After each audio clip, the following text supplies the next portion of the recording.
All right, so this is our very first podcast we've ever done, and we're kind of gonna be kind of weird about it. So off the top, so just kind of bear with us. I know we have pretty strong accents too, so don't give us too hard a time about them. But don't hold that against us. Talking about accents and everything. I really didn't realize that I had an accent until, I guess, really when I first realized I had an accent was when I started singing some. Yeah. And boy, you can really pick it up when you. Yeah. Anytime you get near a microphone, it really stands out. Well, just playing with this podcast stuff and recording, I didn't realize how bad mine was. Yeah. But it's terrible. We sound like hillbillies. Yeah, we live in flatland. Yeah. So we're a father and son team. I'm Zach, and this is Dennis, and we're just gonna kind of talk about what we feel like. I mean, the name of our podcast is going to be Living in the South, and we're just going to kind of talk about what makes us Southern and what makes us different from everybody else, and kind of some of the things we enjoy doing hobby-wise. And today we're kind of going to elaborate on the accent debacle, because I work in media and Dad works in public relations, and we kind of been faced with the accent dilemma quite often, or at least I have, and. Especially with people up north, they like, will you talk for me again? Yeah, I've had people offer to pay me to read books to them and stuff before, and but yeah, I actually, before I got the job that I have now, I applied to be on the radio, and at the local country music station here in town, and I applied and did my resume and everything. They called me in for an interview and everything, and I sent them an air check. Via email before I went in for the interview, and before I even got to the interview, before they even scheduled it and everything, they called me back and said, "Hey, your accent's too strong for you to work on our radio station." Imagine that, a country music station and you're too country for it.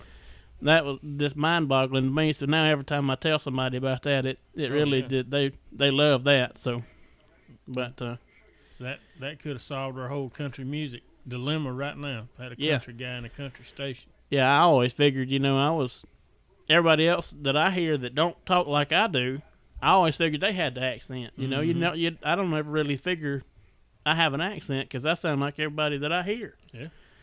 And then, I work with a fellow that's from Michigan, and he talks like they do up there, and I figure, that's what an accent sounds like. I don't have one. Mm-hmm.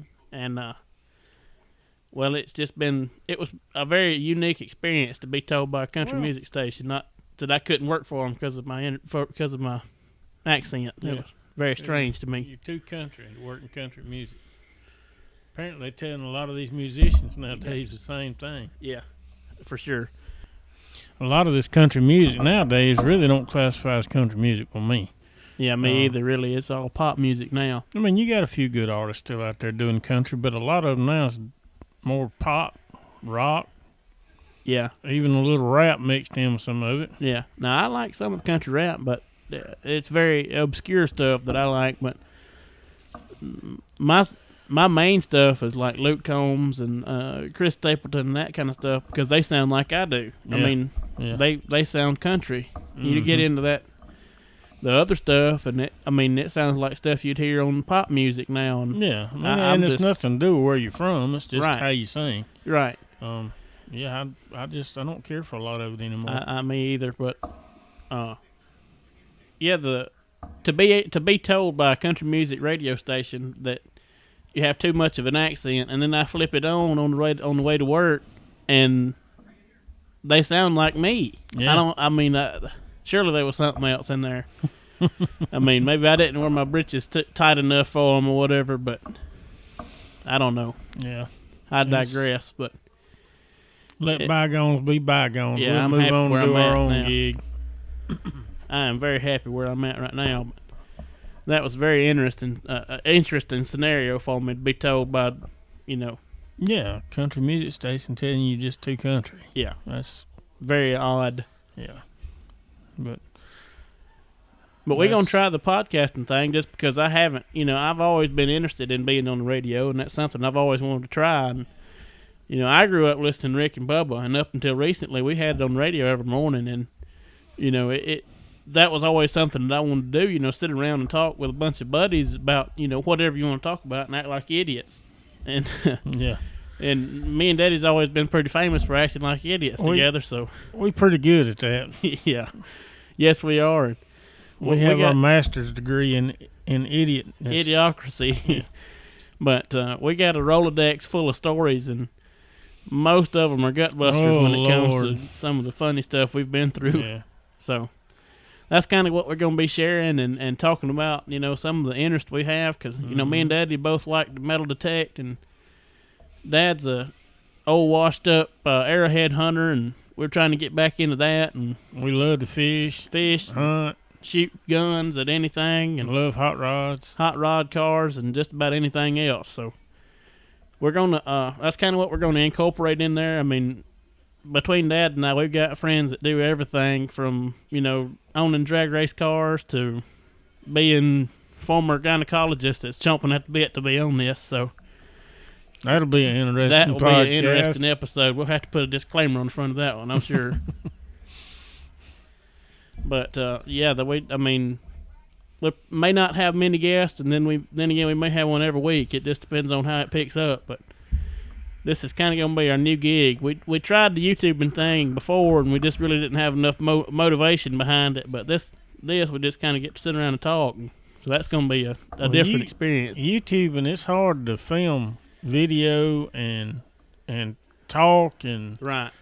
Make fish bite and you can film. You can have $100,000 video crew out there with you, and if fish don't bite, you ain't got nothing. You ain't got a show.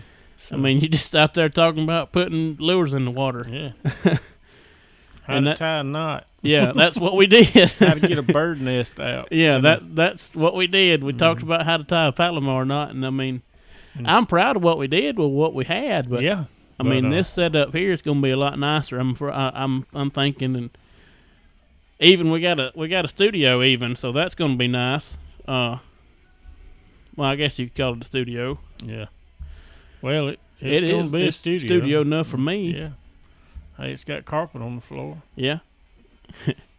Got air conditioning, and it's got some cool 1970s style wood paneling on the walls. Yeah. And a nice 1970 table. Yeah.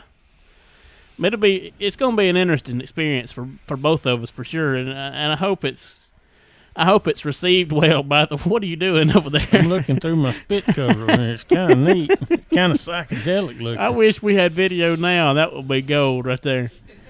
But wiggle your head back and forth. It looks weird. Gosh. Y'all just hold on, folks. It'll get better. It's gonna get good. I promise it will. But yeah, I hope this is received well. Because this is something that we're going to definitely try. I like this thing. You can hide behind it too. And if you hear laughing in the background, we're performing in front of a live studio audience today. Yeah. So yeah, we have a live audience. Mom's over there on the living. We're actually at the kitchen table right now cutting this. This is actually our air check, but if it works out good, we're gonna publish it. So they're not through designing our studio yet. Yeah, our studio is still under construction, so we're having to kind of improvise when it comes to that right now. But I hope this is received well, because this is something that I'm kind of passionate about, and being on the radio has always been something in the back of my mind that I wanted to do, and this is pretty much as close as I can be without being on the radio. So, bro, you gotta try that. Look through that spit screen on there. It is pretty psychedelic. Now move your head back and forth like that. Got wavy. We're gonna get him some medicine, folks. I promise. I'm sorry. I'm sorry.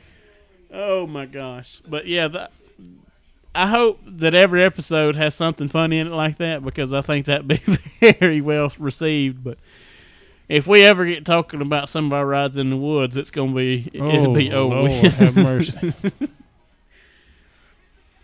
We have some very interesting stories that all orbit around bathrooming.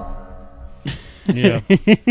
Emergency bathroom. Emergency bathroom services. So I'm sure those will come up sooner than later. But we're, like I said, and I keep coming back to this, but you know, if there's anything that you'd like for us to do when it comes to this, let us know. If you have any pointers, you have any tips, whatever, let us know, because we're learning at this. You know, I'm an old TV man, and Daddy's a car guy, so we really kind of, radio's kind of punching above both of our weights. So I we just kind of, can't get over how cool that is. Daddy's hung up on the psychedelic pop filter, but like I said, I appreciate you listening to 10 minutes and 30 seconds of us rambling, and hope y'all enjoy the rest of your day. Y'all have a great one.